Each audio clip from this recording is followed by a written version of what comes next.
Merci d'abord de votre invitation. Je pense que ce type d'activité est indispensable, puisqu'on assiste quand même à une entreprise de désinformation à propos de l'Iran de Rouhani.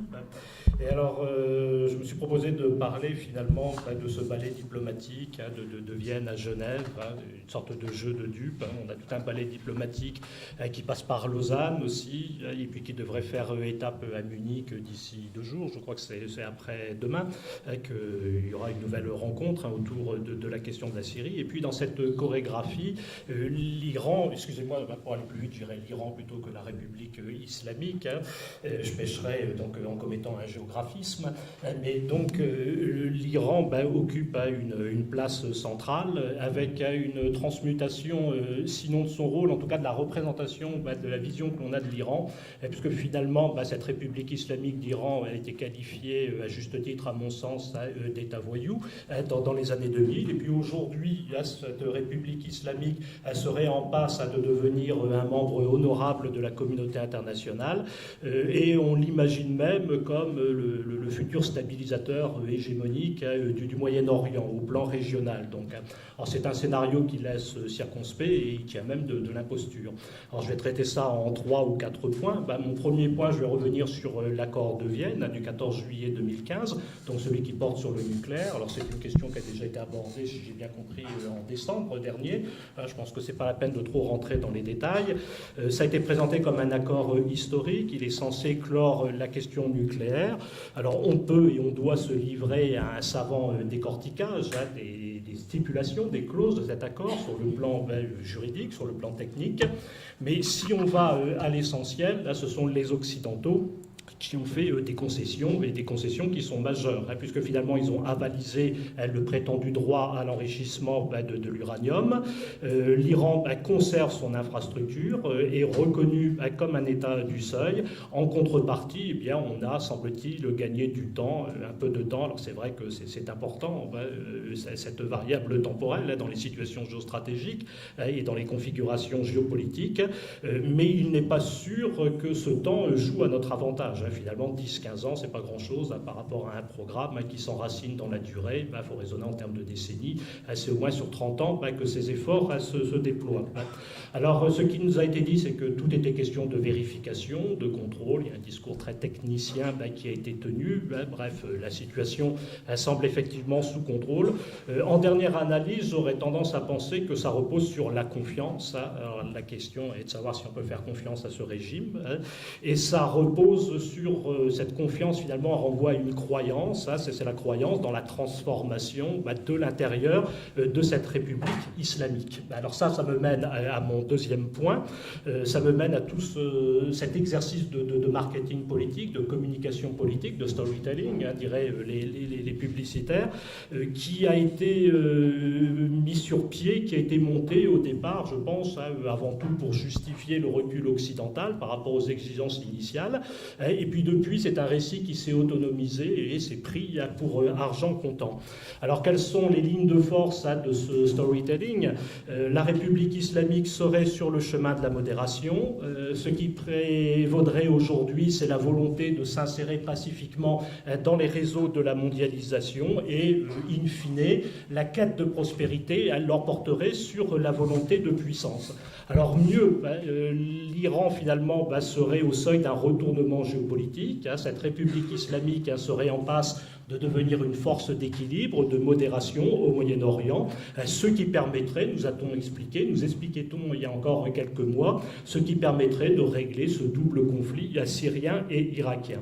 Alors en contrepoint, la Turquie, l'Arabie Saoudite, les États du Golfe, voire Israël, sont chargés de tous les maux. Et malheureusement, on retrouve ça dans toute la presse, y compris une presse convenable, si je puis dire, qui fait un véritable travail d'information. C'est pas simplement destiné, si vous voulez, à quelques fanatiques des réseaux sociaux, loin s'en faut. Alors, j'en arrive à mon troisième point. Pendant que ce récit finalement s'autonomisait et puis devenait ce qu'on pourrait appeler une nouvelle doxa, une sorte de nouveau lieu commun, pendant ce temps-là, on a vu le guide suprême, les gardiens de la Révolution, préparer une intervention militaire en Syrie avec la Russie.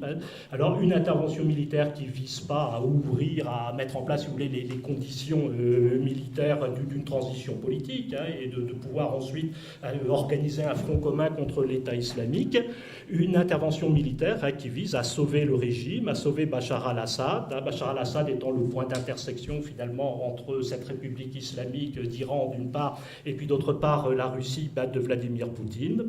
Alors les objectifs sur le terrain sont assez bien circonscrits, me semble-t-il. Là, c'est sanctuariser, mais enfin j'hésite à parler de sanctuarisation parce que dans sanctuarisation il y a saint, mais donc à entourer d'un cercle de feu tout ce nord-ouest syrien qui correspond à ce qu'on appelle parfois le réduit alaouite, mais il n'est pas homogène ethniquement, à reprendre le contrôle, à dégager tout l'axe qui va d'Alep à Damas et à couvrir les zones qui sont sous contrôle du Hezbollah. Bref, on a une intervention militaire qui s'inscrit dans le projet d'expansion et de domination qui est celui de Téhéran depuis le golfe arabo-persique jusqu'à la Méditerranée orientale.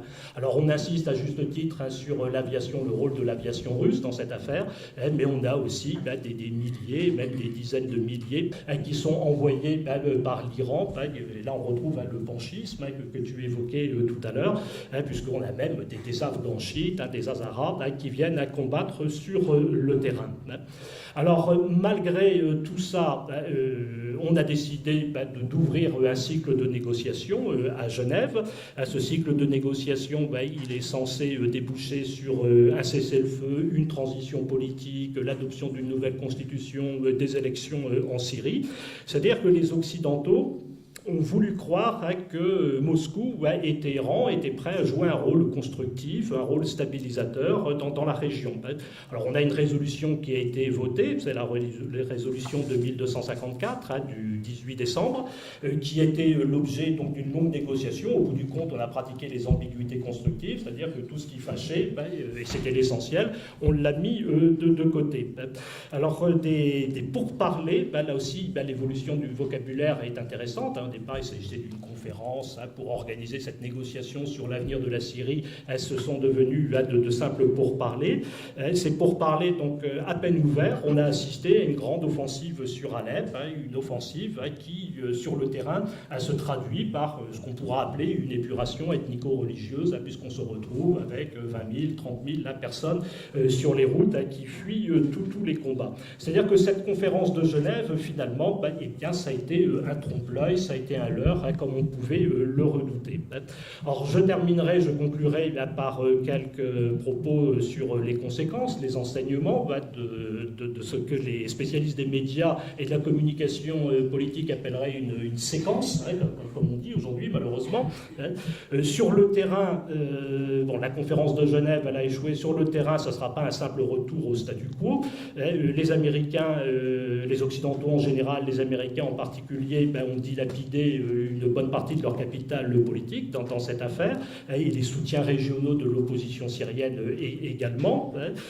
En dernière analyse, tout ça bénéficiera à l'État islamique. Il faut se mettre à la place des gens sur le terrain qui se battent, qui sont lâchés, et puis auxquels on a fait miroiter, ils étaient assez sceptiques, on a fait miroiter ces négociations. Au bout du compte, c'est quand même une prime au radicalisme, ce qui se passe sur le terrain.